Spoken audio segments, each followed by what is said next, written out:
दिलेली आहे सगळी माहिती. भारतीय उपखंडातील पुरम कुळातील सर्वात मोठा आशियाई म्हणजे प्राण्याच्या काही प्रजाती ठरवलेल्या असतात.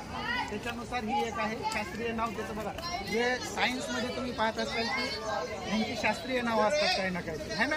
तर त्याच्यामध्ये काय बोसलॅफस टॅग्रोकॅमिलस संवर्धन स्थिती काय कमीत कमी चिंताजनक म्हणजे हे नष्ट होत आलेले आहेत. आता हे जे प्राणी आहेत हे कुठंतरी असे प्राणी संग्रहालयामध्ये जास्त प्रमाणात पाहायला भेटतात की त्यांच्या प्रजाती एकदम नष्ट होण्याच्या मार्गावर आहे. उदाहरण आता ह्यांचं बघा, वास्तव कुठं राहतात ते लहान झुडपं, फुरती जंगले, गवताळ मैदान म्हणजे आपल्या इकडे जसा भाग आहे तिथं तसे राहतात. स्वभाव म्हणजे काय, तर दीर्घ कालावधीपर्यंत पाण्याशिवाय हे जगू शकतात. पाण्यात जास्त काय ते राहू शकत नाही. थांबतात मग ते पाण्याशिवाय जगू शकतात. उंटासारखे हे पाणी एकदा पिले ते 4-5 दिवस पाण्याशिवाय राहू. काय गवत वगैरे खातात त्यांच्याकडे काय दुसरं हे नरभक्षक आहे किंवा हे मांस वगैरे खातात असं काही नाही. त्याच्यामधलं याच्यामध्ये नर मादी असं काय, नराचे वजन बघा 109 ते 288 किलोपर्यंत असते म्हणजे एवढं त्यांचं वाढू शकतं. आणि मादीचे वजन 100 ते 213 किलो म्हणजे ह्या दोघं बऱ्यापैकी, पण तरी पण नराचे वजन हे जास्त असतं. गर्भावस्थेचा कालावधी नाही का 8 ते 9 महिने. वासरांचे म्हणजे यांना 1 ते 2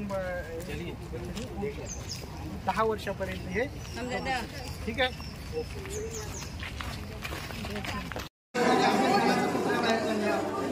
त्यावेळेस शिवाजी महाराज त्यांना भेटायला गेले. त्यावेळेस शिवाजी महाराजांच्या अंगामध्ये जास्त चिंतत होतं, पण आपल्या घेण्याचं काय नव्हतं म्हणून त्याचा पुतळा बाहेर निघाला. ज्यांना पण शिवाजी महाराजांनी ह्याचा मार्ग केला त्यांना मार्ग नाही, कारण का त्यांच्या अंगामध्ये ते चिंतक म्हणजे हे असतं. या तलवारीचा वार किंवा कशाचा पण काम काही बुलेट त्याच्यावर कोणतीही गोळी किंवा काही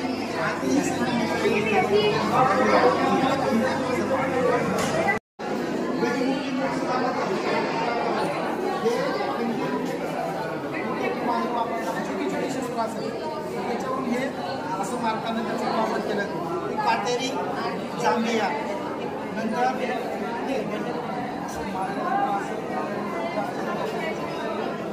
काय काय वेळेस चाकू मारून काढला तर वाचू शकतो.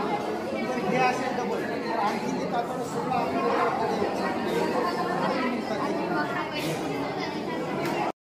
आमच्या आजूबाजू त्यावेळेस त्याच्यामध्ये त्यांच्याकडे होते असेल तरी पण याला काळी एकच हरिण जसं असेल तसं हे काळवीट आहे. काळवीटाच्या शीत शस्त्र म्हणून सुद्धा वापरले जातात, कारण की तेवढं तीक्ष्ण आहे. स्वतःचं रक्षण करण्यासाठी काळवीट याचा वापर करतो. समजा वाघ वगैरे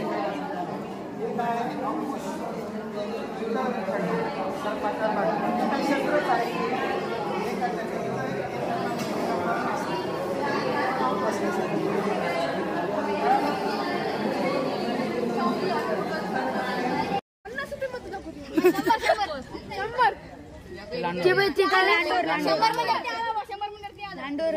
एक बोबड्या अबे 3-4 हजार प्रकार पक्षी है.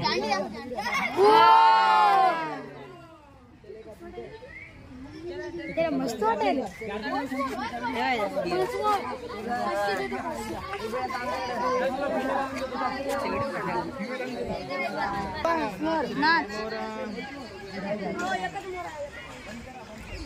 नाच रे मोरा गाणं म्हणतात.